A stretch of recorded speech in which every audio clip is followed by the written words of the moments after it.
আসসালামু আলাইকুম।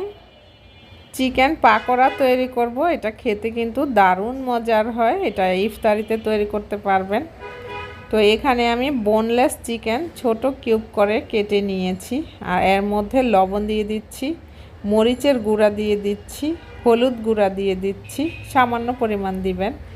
এখন দিচ্ছি ধনিয়ার গুঁড়া, দিচ্ছি গরম মশলা পাউডার, জিরার গুঁড়া দিয়ে দিচ্ছি আদা রসুন পেস্ট।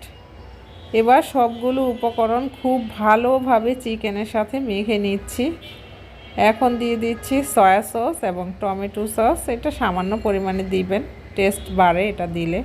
তারপর খুব ভালোভাবে মিশিয়ে নিচ্ছি। এখন দিচ্ছি পুদিনা পাতা কুচি, ধনিয়া পাতা কুচি, কাঁচামরিচটা আমি পরে মিশিয়ে নিব। 1 কাপ পরিমাণ পেঁয়াজ কুচি নিয়েছি, পেঁয়াজটাকে একটু চিকন করে কুচি করে নেবেন। 2 টেবিল চামচ পরিমাণ কর্নফ্লাওয়ার এবং 2 টেবিল চামচ পরিমাণ বেসন নিয়েছি, আর সামান্য পরিমাণ পানি দিয়ে খুব ভালোভাবে সবগুলো উপকরণকে মিশিয়ে নিব। তো দেখুন উপকরণগুলো মেখে নেওয়া হয়ে গেছে। এখন আমি এর মধ্যে যে কাঁচামরিচ কুচিটা রয়েছে সেটা মিশিয়ে নিব, আর এটা শেষে মিশানোর কারণে কিন্তু আপনার হাতটা জ্বালা করবে না।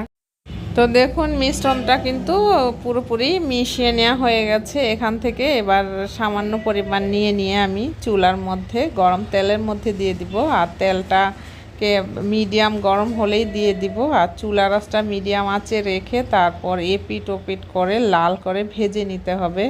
আর একটু ধীরে ধীরে ভাজবেন, কারণ চিকেনটা সিদ্ধ হওয়া লাগবে।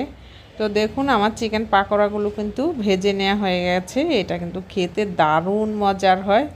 এখন ইফতারিতে কিন্তু এটা একটা আইটেম করতে পারেন, এটা খেতে কিন্তু ভালো লাগে, আর বাচ্চা বড় সবাই এটা মজা করে খায়। আল্লাহ হাফেজ।